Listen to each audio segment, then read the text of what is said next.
soon as we get to 500 people, I'm going to set about the important task of fixing the world and probably ruining my career at the same time. You won't want to miss this one. So this might be the most interesting Periscope I'll ever do, and the most important, and the one that's of most interest to you. So if you like pursuing your self-interest, this is the one you want to listen to. All right, I'm going to wait till I get to 1,000 viewers, just because this is an important topic, and I want to jump right into this. But we'll be there in a minute. So let me give you some background for those of you who might be new to my Periscopes. A lot of people know that I was one of the most vocal voices in support of President Trump's skill as a persuader. And I said from the beginning that for me, my support, if you will, of the president was not about his policies, because I consider myself an left of Bernie kind of a guy politically, except I prefer plans that could actually work. You know, Bernie's plans were impractical, but I like the idea of it. I'd love everybody to have health care. I'd love everybody to go to college. Same thing Bernie wants. He just doesn't know how to get there. So I think there's, maybe a smarter way to get to the things that a lot of people would like to see. All right, that said, we've got over 1,000 people here. I'm going to start out by, let me give you a little more background. So in the same spirit that I supported President Trump, by mostly talking about his skill as a persuader, as opposed to his policies, I felt the same about Colin Kaepernick, and a lot of people got pretty angry about that. But it's for the same reason. You may not like what Colin Kaepernick has to say politically, but you can't deny that he was very effective in getting our attention, which is the first part of persuasion. He didn't break any laws. He offended the people who needed to be offended to get their attention. He completely controlled the conversation in this realm for, a year or more. And he did a great job of the first part of persuasion. But he didn't do anything yet for the second part. The second part is, what do you want us to do about it? That part was missing. So many months ago, I offered publicly that if Colin Kaepernick had some specific ideas, that I would help him, put them into a message that Republicans could take seriously. Because those are the people you want to persuade, right? The people on your own side are already persuaded. So the important thing is that how do you persuade the other side? And I said that as a teammate in this Team America experience, that since I'm on the same side, we're all in the same team, Team America, that I would help my teammates, in this case the African American community, make the best argument that could be made for the people who need to be persuaded, the people on the right. So I'm going to do that today.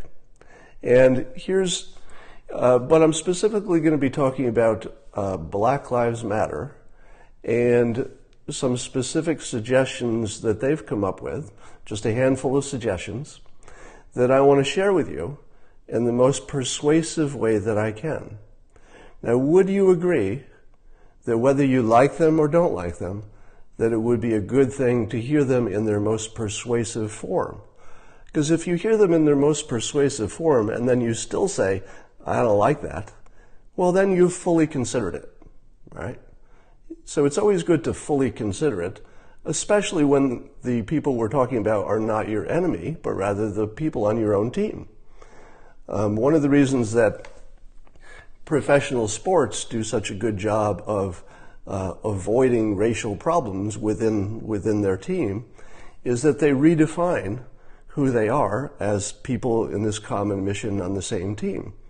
And then the other people are the other teams. Well, President Trump has done a similar thing because he's taken the world from a mindset of hey, everything that I want has to come out of your pocket. That's sort of the democratic point of view. I realize that's a characterization of it that is not universal. But generally speaking, the people on the right would say that the people on the left are looking for solutions that take money out of somebody's pocket and put it in somebody else's pocket, in general. All right? What President Trump has done has changed that frame from we're a bunch of little ethnicities or genders fighting each other for their stuff. He's changed the frame to we're Americans and we're in this long-term friendly competition with other countries. We're in competition for economics, for everything good. All right?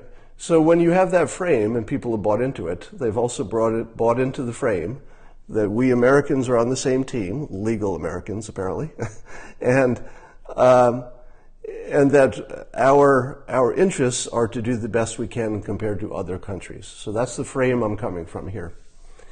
Now, the other thing that President Trump has done in terms of our mindset is very important. And let's see if you agree with this. President Trump has changed all of our minds, whether you realize it or not. It's sort of a subtle change, but you start seeing it everywhere. To start thinking in terms of deals. So instead of take it out of somebody's pocket and put it in somebody else's pocket, he's changed the frame to the deal maker frame. Now, the deal maker frame doesn't take money from one and give it to the other. It says, what's good for you? What's good for me? How do we both get a little something? All right, we're not going to get everything we want. That's what a deal is. Right? A deal isn't one person wins and one person loses. A deal is we both get something. So I'm going to present the Black Lives Matter suggested improvements in the country as part of a deal, right? Because that's the way they see it, right? So specifically, I'm going to be talking about some suggestions that come out of Black Lives Matter New York chapter specifically. So this is not national, although it could be or should be. But this is from Black Lives Matter New York chapter. And you've probably heard the name Hawk Newsom as leader of that group. So these are some things that Hawk has suggested that I'm going to share with you for making the world a better place. And what you should think about when you hear them is, don't think in terms of how this is good for other people. Think about this, how it's good for you. All right? So the only thing you should consider when I present these is what's good for you. I want you to think about this completely selfishly. All right? What's good for you? Because you're allowed to do that. Nobody can stop you in a free country from saying, hey, this is good for me, so I want to do this. Now, here's the incredibly important opportunity that we're seeing today that probably has never existed before. And you can thank President Obama for this, although he didn't mean this to happen. All right? One of the things that I think white people generally don't understand, which was explained to me by Hawk at Black Lives Matter, that a lot of black folks were not happy with the President Obama presidency. In other words, there's a feeling that they felt he should have done more than he did. So you have this weird situation which can never happen again in human history. There will never again be the first black president. That can only happen once. And we're coming off of that phase. So the phase after the first black president has never happened before. It's our first time. We've never been here before. And whenever you have a new situation, you might have new opportunities. And one of the new opportunities is this. We've got this country that's terribly divided, but about evenly divided. You know, if we have a presidential election tomorrow, it'll be about half the people want this one, half the people want this one, and you know, some people in the middle vote for the Green Party. But it'll be roughly even. Now, if the black vote moved in any substantial way, it could be a quarter of the vote even, to Republican, Republicans would dominate. And they would dominate for a long time. So if Republicans and African Americans could find some way to work together for common benefit, the Republicans want to stay in power, they want to get Republican things done. Black Lives Matter may have a number of things which they would like to get done that could be done by either the Democrats, who have let them down historically, or by the Republicans, who frankly haven't done much of anything.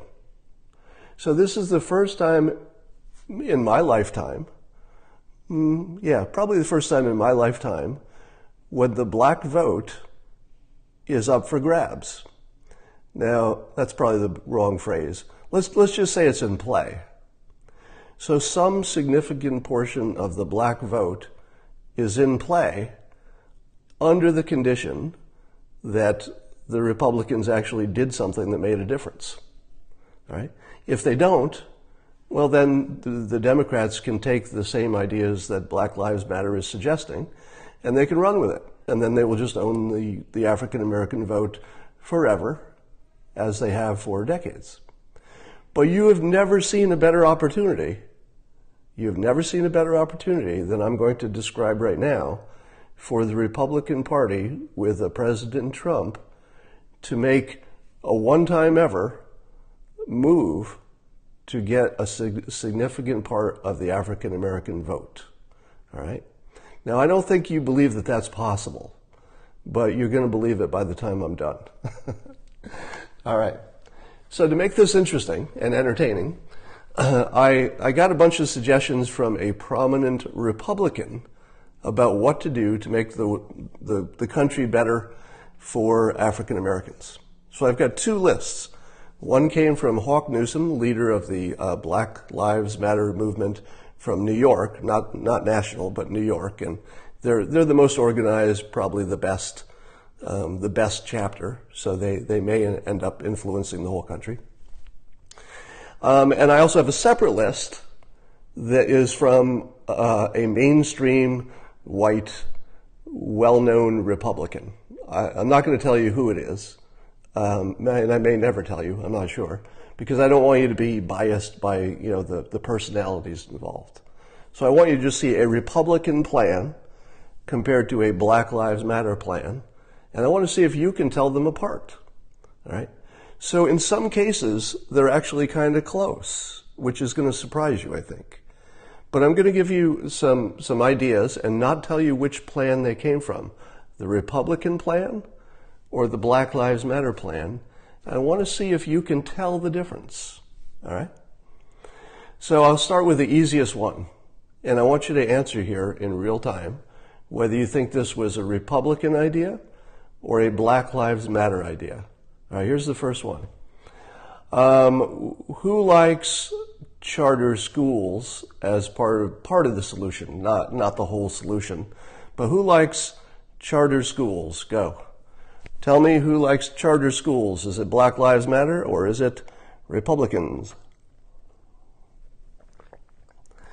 The answer is both. Republicans like charter schools. Black Lives Matter. Not every single member of Black Lives Matter. We're talking about the leadership coming out of the New York chapter specifically. But they like charter schools too. They work with them. Charter schools are a big part of their thing. All right. Now, some of you are surprised by that Black Lives Matter likes charter schools, thinks it's an important part of the solution. Republicans like charter schools. It's a big part of the solution. Okay. All right, which ones, let me get another one. Which ones think that it should be a priority to lower the crime rate in African American communities? Is that Republicans or is that Black Lives Matter? Which one wants to lower the crime in primarily black communities? Black Lives Matter, yes, but Republicans. So that actually came off the Republican list. So the Republican list said we need to lower crime in Black Lives Matter areas. Which one says we have to put more emphasis on the opioid addiction crisis? Is it Black Lives Matter, or was it a prominent Republican, who I think speaks for a lot of Republicans? Which one said the opioid crisis is very important to deal with? Republican, right? Now, I'm pretty sure that Black Lives Matter agrees with that, because that's sort of a layup. But once again, very similar thoughts. All right, let me give you another one. Which is it, Republicans or Black Lives Matter, who thinks that rule breakers, somebody who breaks a law, should be held accountable?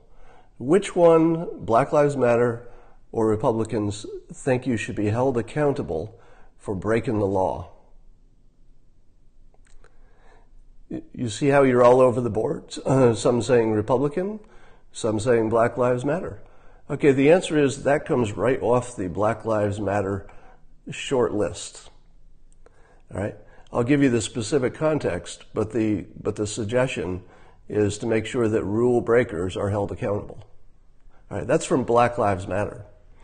Okay, which of the two lists, the Republican list or the Black Lives Matter list, speaks specifically and uses words like, African American and black? So which one ignores race and which one focuses on race? Is it the Black Lives Matter or the Republican one? I asked the question wrong there. All right, you will be surprised to find that the Black Lives Matter list I'm about to share with you does not mention black. It doesn't mention African American. It doesn't mention ethnicities. It's just not on the list. The Black Lives Matter list is a bunch of suggestions which are good for all people. Period. The Black Lives Matter list doesn't mention black. It is not designed specifically only for black. It is true that these things, which are good for everybody, will be a little extra good for Black Lives Matter folks, but it's not about race. They're just generally good ideas, and I'm going to share them with you in a moment. All right. Number one on the Black Lives Matter list. Hold responsible police who make false police reports. Is there anybody who disagrees with that? Is there anybody who would have a problem with holding police responsible for falsifying reports? Does anybody have a problem with that as a suggestion? So that's not a question. That one comes directly from the Black Lives Matter suggestion. Should police be held responsible for falsifying police reports? What do you think? And what does that have to do with being black? If you get caught and you're not black and the police falsify a report to put you in jail, are you in favor of that? I don't think so. So the first one, I don't see anybody having a problem with that, right? That the police should be held accountable for falsifying a police report? No problem, right? Do you think any Republicans would have problem with the notion of holding police responsible for falsifying a police report? All right, so far we're fine, right? How about another one? If you're in police custody and you feel, as the person who's in handcuffs, let's say you're in handcuffs and you're in police custody and you feel that either because of the treatment of the police or anything else, that you feel you need immediate emergency care. Do you think it's reasonable that the police should be the ones who decide if you need emergency care, or the person who's actually having the experience, the one who's feeling the pain? Who should get to decide whether they get emergency care? I'm talking about the arrested person. Do you think the police should decide in every case whether it's just their opinion? Well, you say you're having a heart attack, but it doesn't look like it to me. Does it seem reasonable that the police should be the final word on whether a person who needs to go to the hospital and feels that way should be able to go to the hospital? There's no disagreement on that. And what does that have to do with being black or white or purple? Nothing, right? It seems to me a perfectly good suggestion that if somebody says, I need medical care, that maybe we need a little more detail on what that means. But doesn't it seem reasonable that people who need medical care should get it, and it's not the police who decide they need medical care? That's not crazy. Now, bear in mind, as I go through the list of what Black Lives Matter is suggesting, that if any of these ideas seem like, well, not exactly that idea, but maybe we could talk about this, keep in mind that the title Black Lives Matter is not about the specific law, the specific change. It's about, do they matter? And talking about it and dealing with it and treating it seriously is part of making sure it matters. Right? That's why I'm here. So I'm here to make sure that at least one voice who is not black says Black Lives Matter, because I'm showing it in the most direct way I can. I'm taking their suggestions seriously, and if they need to be modified a little bit, I think that's part of the process. So this is a first offer, if you will. It's a deal, and it's a deal that so far I think you would agree a Republican could take. What Republican would disagree with holding responsible police who falsify police reports?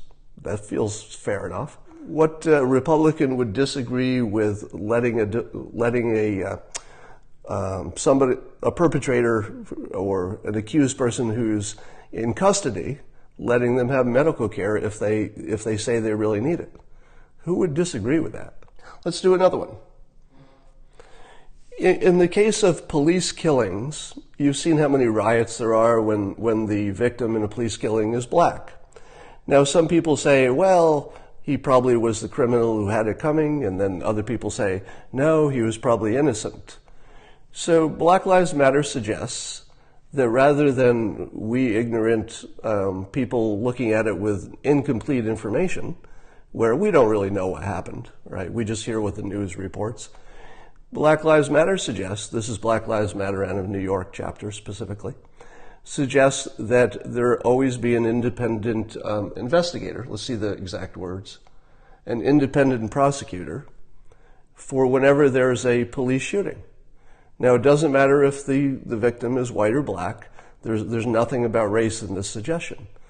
The suggestion is that because this is such a volatile issue, that if you want credibility in the process, and what do Republicans want more than anything? They want a credible constitution, they want credible laws, and they want a population who respect those laws and follow them. Black Lives Matter is saying, here's how you can increase your credibility to get what you want, Republicans. What you Republicans want is to have as much knowledge as possible in the most credible way about what the heck happened in this police shooting. Doesn't matter if it's a white person, doesn't matter if it's a black person. It's just a police shooting. And if you want the police to have the maximum credibility, well, one way, and this is Black Lives Matter's suggestion, is how about having an independent prosecutor whenever there's a police shooting? Doesn't matter who got shot, you want the best information. Now, there's a budget implication to that, right? I assume. But it might actually save money in the long run, because it saves money on riots, it probably just saves money in a variety of indirect ways, but there is a budget impact. So that's something that a Republican could vote for or against, but it's certainly a reasonable point to at least embrace for the conversation. All right, here's another one. This is from Black Lives Matter, New York, list of suggestions. All right, let me ask you this as a quiz. Which is it, the Republicans or the Black Lives Matter who would say this is true? Which one would say this is true? That the data doesn't show that blacks are killed at a higher rate by police than whites? Who says the data does not show that there's a problem of blacks being killed at a higher rate than whites? Is that the Republicans saying the data doesn't show that? Or is that Black Lives Matter saying the data doesn't show that? Surprise! It's both. It's both. Because guess what? Black Lives Matter can read. They can read. They can read the same reports everybody else is reading. The published reports, the data, doesn't show a problem. But here's the thing. You know, I've been talking to you about persuasion and how people experience their environment.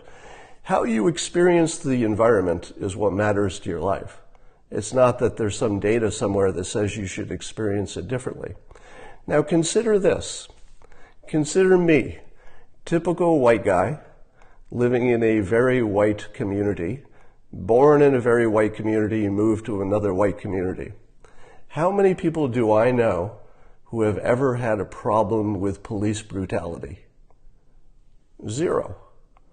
I personally, in my little white bubble, have never even met anybody who had a problem with police brutality. And when I hear about it, it's just on TV. So my sense of how big a problem this police brutality thing is very low, because it's not part of my personal experience. Now I know that my personal experience is not representative. Now imagine that you're a black person living in an all-black community. And because it's a lower socioeconomic group, there's a higher rate of crime. So there's just more police activity in general on all matters. There's just more police stuff happening because it's a crime environment. If you're a black person living in that community, have you heard about police brutality or experienced it yourself? Chances are, yes, because you live in a place where there's just a lot of police activity, and therefore, you know, any abuses are going to happen more where there's more activity. So you probably have the experience that you know several people who've had a bad encounter with the police that may not have turned super violent, but was probably more violent than you think you should have been. And so your experience of life is that there is a giant problem, right? So how do you solve a problem where the people who are not involved, the white Republicans, don't feel it? It's not part of their everyday existence. And then when you say there's a problem, they go to the data and they say, okay, I don't feel it in my life. I just haven't seen it. And when I look at the data, it's not in the data. What the hell am I going to do? All right? Whereas you have the African American community who says, I get what you're saying about the data because, you know, I read the same data you're reading. But the fact is, our experience is completely different. Our experience is that if I get caught by, you know, if I get pulled over by a cop, I don't feel safe. I don't feel that that guy's on my team. I feel in danger. I know lots of black people who are in danger. So how do you solve this problem? Well, it turns out that Black Lives Matter has a suggestion. All right? This suggestion comes from Black Lives Matter. And I'll read it to you. Create a comprehensive database of police shootings. If I hadn't told you that that was a Black Lives Matter suggestion, wouldn't you assume that that was a Republican suggestion?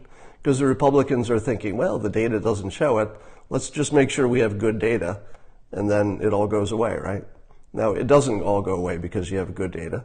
But remember, Black Lives Matter is not just concerned with things that affect only black people. Everything on their list affects everybody. Wouldn't you like to know that there was a good, comprehensive database about police shootings with enough data to say, hey, this city, and maybe only one city, has a real problem here. In this one city, blacks are being shot at a higher rate. What's going on? Let's look into that. Maybe there's another city where there's no problem. Let's look at that and see what they're doing right. Maybe we can borrow some of that and take it over here. All right, so let me ask the question. Is there anybody here who would object to having a good, consistent national database which really just means having local police report the same information in the same fields, the same data, so that it's consistent. You don't have to guess anything. Is there anybody who sees a problem with simply having better data about police shootings? Because that's what Black Lives Matter is asking for. They're not asking for data about black shootings. They're just saying, let's all get on the same page about the data. Now, if it turns out that there is a problem that doesn't show up in the data so far, well, then they were right all along, and that tells you, where to go next to deal with it. If it turns out that the data does not support the notion that there's a bigger problem for blacks being killed by police, then that's something that Black Lives Matter could see and feel and trust. And trust is the big thing. We're talking about credibility of the system. We're talking about trust. When people say Black Lives Matter, they're not saying other lives matter less. They're saying that there's a credibility problem. All right? There's a credibility problem with the police. There's a credibility problem with other ethnicities, I suppose, in that people are not necessarily believing what they have to say. And if you agree on the data and have a national database, and then you can be on the same side, at least you're on the same side on the data. And it has nothing to do with race. It gets you to the next step, right? So some of these things are not about the final fix. Some of these are about how do you build credibility? How do you get to the next step? And a national database on police shootings seems like a perfectly credible next step. Now, keep in mind also that a lot of the things on the Black Lives Matter list of suggestions could be tested small. There are things you could do in one city just to see how it works out. So, for example, the suggestion I already talked about of having a special prosecutor for police shootings, you could just try that in one state. Just see how it works. Just run it for a year, see what happens, see what you learn. And then other states can do it or not. Here's one that that'll get you chattering. You might not know that if you're in prison or you're an ex-con, that depending on your state, you might not have voting rights. So in other words, going to jail robs you of your right to vote. One of Black Lives Matter suggestion is that convicts and people in jail get to vote. Now, if you're a Republican, you just said, oh, hold on. If you let all these criminals vote, they're going to vote Democratic, and that's going to be bad. That's probably what you're thinking right now. No, we can't let them vote. They'll vote for the Democrats to let them all out of prison or something. Well, let me give you the numbers first before you make a decision. So roughly speaking, in 2013, and it probably hasn't changed that much, about a third of prisoners are black. Roughly a third, a little bit less than a third, but roughly a third are white. So the number of black prisoners and the number of white prisoners, pretty close, right? There are a few more black prisoners, but probably not enough to change a national election, but pretty close. And then about a quarter of them are, Latino, Hispanic, and then there's some, miscellaneous other. So here's the thing. If Republicans give prisoners the vote, in other words, a Republican majority is the one that gives you the vote, do you then vote for the people who didn't? Because Obama didn't give them the vote. They went through 8 years of Obama and never got the vote. If the Republicans started treating seriously the entire package of Black Lives Matter suggestions, would they be able to peel off enough of the African American vote to make the prison voting thing somewhat irrelevant or even go their way? I don't think there's a way to know. But I would say this. If the number of people in prison is so big, that it's going to change a national vote, you really have to rethink this mass incarceration thing, right? Maybe it's time to convict fewer people for drug offenses, all right? What would you think of that? You know, you could create a lot, there would be a lot fewer people in prison if you loosened up some of the drug laws in particular. All right, so in my opinion, I see no reason that a prisoner should lose their constitutional right to vote. To me, that just seems like piling on, right? If you want a prisoner to be punished and you don't think they're being punished hard enough, well, then maybe they should get longer terms. But why would you take away the one thing which has the most chance of making them feel part of the process again? So from a persuasion perspective, people who vote feel part of the process. And if you were going to rehabilitate prisoners, I can't think of a better way than getting them to vote. All right? Because, you know, your frame of mind as a prisoner is, screw the rest of the world. I'm just going to rob stuff and kill people. You know, I'm in it for me. The moment you say, we want all of you to vote, and we're even going to make it easy, we'll even give you ballots in prison, the mindset of the prisoner goes to, oh, it looks like I'm part of this larger team, which is America. You know, I'm voting. If you take away the vote, you forever make it us against them, right? So I would suggest that the risk of letting prisoners vote and then thinking that they'll all vote for the Democrats, if you're a Republican, you'd find that a bad idea. If you think that's a risk, I would suggest that you're probably way overreacting and you're not looking at the opportunity here, which is if the Republicans embrace the Black Lives Matter suggestions, which have nothing to do with being black, and they're perfectly compatible with Republicans' feelings, if they do that, it's a once-in-a-generation opportunity to move a sizable block of black voters to the Republican camp where they could live for a long time. You know, today the job numbers came out. The job numbers were great. If you're black, job numbers probably matter to you, right? They probably matter. They matter to everybody, but, you know, the people who are in the biggest hole have the most to gain. All right, now so that was 5 things that I've mentioned so far. I believe all 5 are compatible with Republicans, and let me list them again before I give you the 6th one. All right, so number 1 was to hold police accountable, and that could include jail for falsifying police reports. Republicans should be fine with that. Number 2, a person in custody by the police, if they say they need medical care, and it's the bad kind of medical care where you need a hospital or an ambulance, it should not be up to the police to deny them that care. I think everybody would agree with that. That's just human. That's not Republican, Democrat. That's just human, right? Has nothing to do with being black. All right, that's 2. Next one is have an independent prosecutor for any kind of police killing. For unarmed civilians. So actually Black Lives Matter has a caveat that you would only need the independent prosecutor when the death involved an unarmed civilian.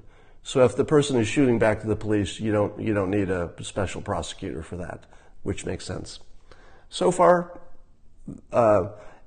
special prosecutors seem to be popular with both sides. Democrats are using them, Republicans are using them. Republicans are using it right now. You know, the special prosecutor is actually hired by a Republican. So I think we're okay there. The comprehensive database of police shootings, Black Lives Matter suggests it. Republicans love data. Who doesn't like better data? Who doesn't want to know that the data is pushing the decisions? Everybody likes that. So that's compatible with Republicans. The last one I talked about was the voting rights for people in prison. I do understand that a lot of you, the reflex is to think, oh no, you're going to be releasing all these people to vote Democratic. But keep in mind there are about equal number of of whites and blacks in prison. Right? There are a far greater ratio of blacks compared to the population in prison, but if you just let all prisoners vote, it'd be pretty close how many are white, how many are black, and I don't know how that comes out. But I can tell you, if it's the Republicans that give them the vote, you have more chance of getting a Republican vote if you're the one who gave them the vote. And it would be good for them to, become part of society again, to feel that they have a say in society. All right, the last one is the one I can defend the least. All right, so there's one of these 6 Black Lives Matter suggestions I don't support in its current form. But I think the suggestion is good enough that I'm going to pass it along. You also don't need to make any kind of decision about it unless you live in New York State, because this is coming from the New York chapter of Black Lives Matter, and it's a New York suggestion. And this is their suggestion, which I'm not completely on board on, and by the way, I've said that to Hawk as well. And this suggestion says that they would like to see a New York holiday, not a national holiday, a New York holiday for a day of remembrance for the victims of police brutality. Now, I like half of that. I like the fact that you have some kind of ongoing recognition of the problem. Because whether somebody is white or black, and keep in mind, this suggestion is not about black victims of police brutality. It's just about people who were killed by police. I think this is a bad idea in its current form because it's a little bit us against them. I had suggested that if you had a day of remembrance, it should be for both the victims and for the police who died in action, doing their job. If you can recognize both sides, then you've got something maybe to talk about. But having just a day of remembrance for the victims, and they're not talking about black victims, they're talking about black, white, any color, anybody who died at the hands of police brutality, they're talking about having a day of remembrance. I'm opposed to that in its current form because I think it's a little bit too much in your face. It's a little less productive than it needs to be. It's a little bit divisive. So I think there might be a better way to keep this idea in the public mind. All right. So, and now let me give you some more Republican ideas. So that was from the Black Lives Matter list. Here are some more ideas from a prominent Republican who shall remain nameless until, if he decides not to at some point, I'd be happy to use his name. But these are general, I think, things that Republicans would like. Create apprenticeships for unskilled labor. So a Republican idea is to create apprenticeships so the people who are not thriving in the school environment have another path. This is not aimed strictly at black people, but would certainly be good for the black community. Who's against apprenticeships? Is there anybody in Black Lives Matter who would be against apprenticeships? No, I don't even have to ask the question. Nobody is going to be against that, right? So here again, Black Lives Matter, Republicans completely on the same page. Addressing the opioid epidemic, I don't know how to do that, but I'm sure Black Lives Matter and Republicans would be on the same side, just in the drug epidemic in general.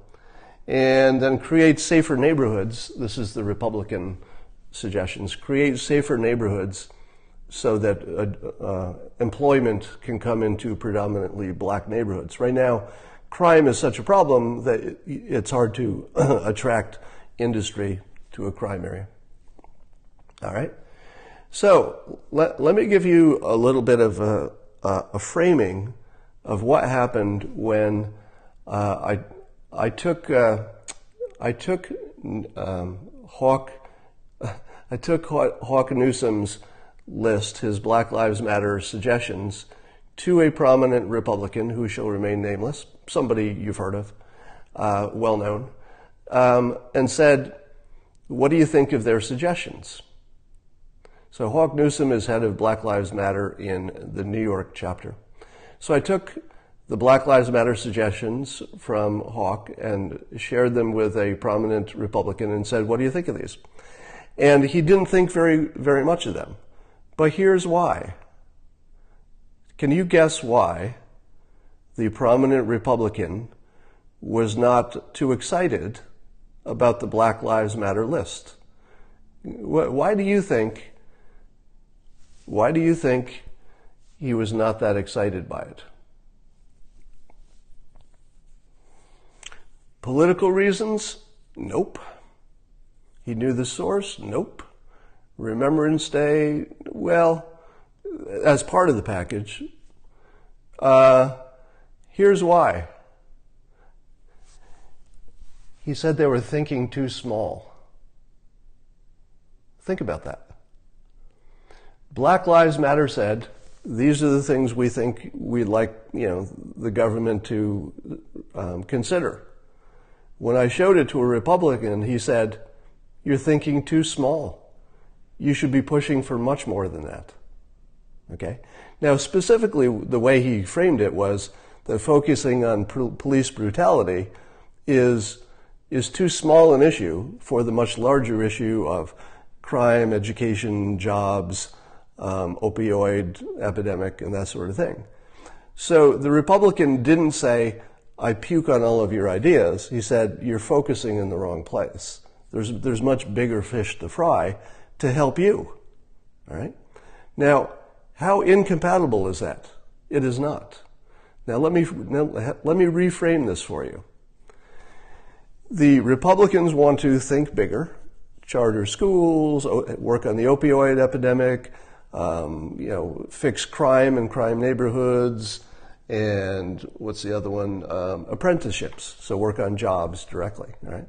So that's sort of a Republican-y package.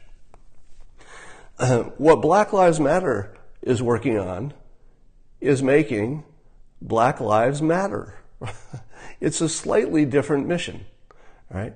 Imagine living in a country thinking that your life somehow is less valuable than the other citizens in your own country. Imagine living in that world. So the Black Lives Matter list, I would say, is a credibility list. It's how does Black Lives Matter become credible? And how do the police become credible with them? How does the government, and especially Republicans who have a lot of power, how do they become credible with Black Lives Matter? Because that's the first step. Once those groups can become credible to each other and feel like they're on the same page and the same team and working in the same direction, then you've got a lot going for you to work on the big stuff, the big Republican stuff that would make a larger difference. But first you have to solve this problem of, do we have this massive police brutality problem? If we do, what's the exact nature of it? Let's have a national database, get to the bottom of it. Let's have, the Black Lives Matter suggestions are more. The Black Lives Matter suggestions are local, they're immediate, and if they were done, or at least taken seriously and discussed, as part of how can we make something like this work, you would have a gigantic improvement in just the credibility of not only the system, but how we deal with each other. So let me put a bow on all this. Here's a way to think of this. If you want Republicans to have a dominant electoral advantage for decades to come, Black Lives Matter has now made an offer that is equally attractive to Democrats, who could just take their list and run with it.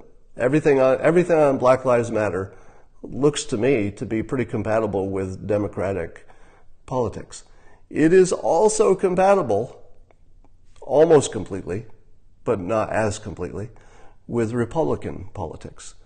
Now, in a normal world, where you do not have a President Trump, in a normal world, the natural allies are the Democrats, and Black Lives Matter would do well to stay in that world and try to influence that world to get things done. But they're coming off of 8 years of Obama where not enough happened, and they expected more. That will never happen again.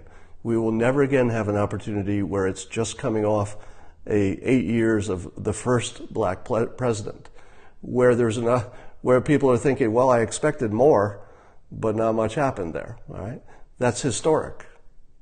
Never again may we see a deal-making president whose brand is the deal, who is most willing to break a rule, violate your expectations, take a risk, etc. We've never had that president before, quite like this. Now here's the fun part. What is President Trump's biggest problem in the world? If he could solve one problem for himself politically, so this is just thinking about Republicans, their reputation, and, well, okay, yeah, the things he says, you could make an argument that's his biggest problem. His biggest problem is race. What happened when he agreed to put the embassy in Jerusalem? Suddenly, this big Trump hysteria bubble went from this big to it's still there, still really big. But as soon as he said, let's move the Israeli embassy, our embassy in Israel, to Jerusalem, it was so amazingly pro-Israel, it was hard for you to hold the frame in your head that he was somehow, anti-Jewish. All right? So the bubble went. Now imagine a President Trump saying, I hear your list. You got some good stuff on there, Black Lives Matter. I like the fact that there's nothing on your list that is black specific. He doesn't have to say it in those words. But these are things that might be good for America, but at the very least, they are the framework for a negotiated deal. It might be that we Republicans can come up with something that's even better for you. Will you talk to us? So imagine now a President Trump, for his year-end surprise, saying, I see your list. There's some stuff on here we should talk about. And that's all. Because part of showing that Black Lives Matter is to simply take it seriously. Now, I don't think you could take them seriously until they had some specific suggestions. And you probably have seen some viral videos of people who pretend to be speaking for Black Lives Matter who are asking for crazy stuff. You've seen those videos, right? Where there's somebody who says they're Black Lives Matter and they're asking for just crazy stuff. And it's easy to discount that. But now we're not in that world anymore. That world is now behind us. You're seeing the most effective leader of Black Lives Matter, the New York chapter, Hog Newsom, by far the most effective leader. You're seeing him come up with something that for the first time ever could put the African American vote in play on a national basis. Republicans have a chance for the first time ever, and this may never come around again. You may never, ever see this setup for Republicans to make a real difference in the credibility of the system and in the lives of Americans, many of which are African American. You've never seen this opportunity before. All right? So that's my pitch. I will summarize again that what I'm doing is I'm helping my teammates in Team America. My teammates in this specific case happen to be the African American community. I'm helping them persuade the people who need to be persuaded, because Black Lives Matter does a good job of persuading the people who are already likely to agree with them. All right? They don't need help there because they're already there.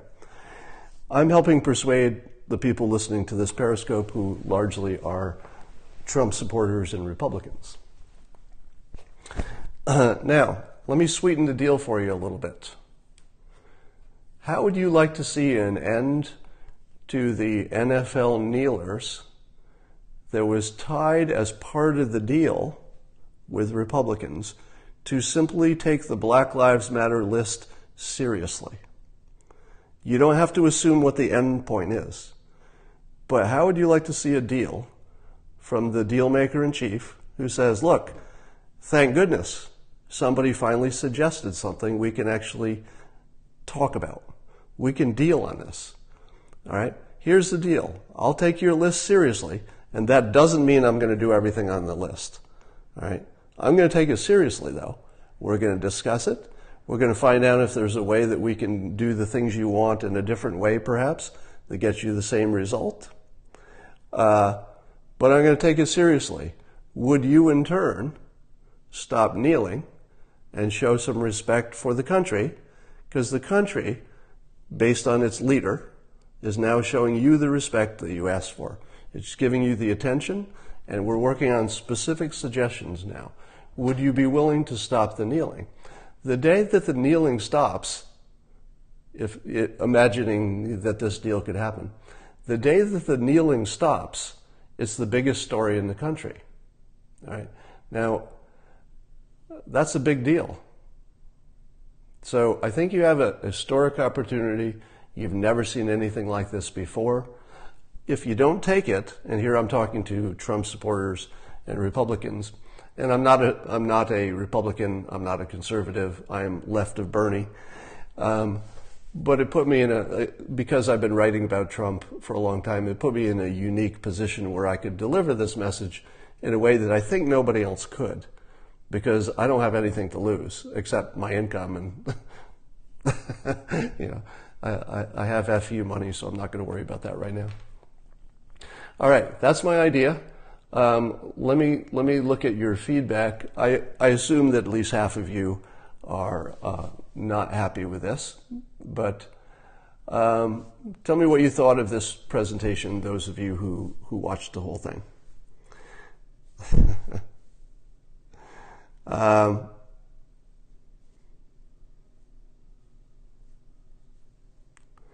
right, some of you are happy. This is historic. Yeah, you might be watching not just this Periscope, but a turning point in race relations that is so available. See, the part that would kill me here is that this is so available. I mean, this is low-hanging fruit. Black Lives Matter is playing this genius, all right? So remember, I gave them high marks for getting our attention. Kaepernick in particular, but Black Lives Matter also. They have our attention. That's the first part of persuasion. They were only missing that second part.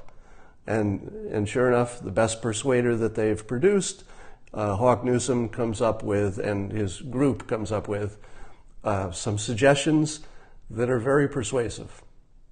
And that's something I can get behind. All right. So that's it for now. I'm going to sign off on this. I hope you tweet this around if you liked it, just to get the conversation started. Let's see what we can do.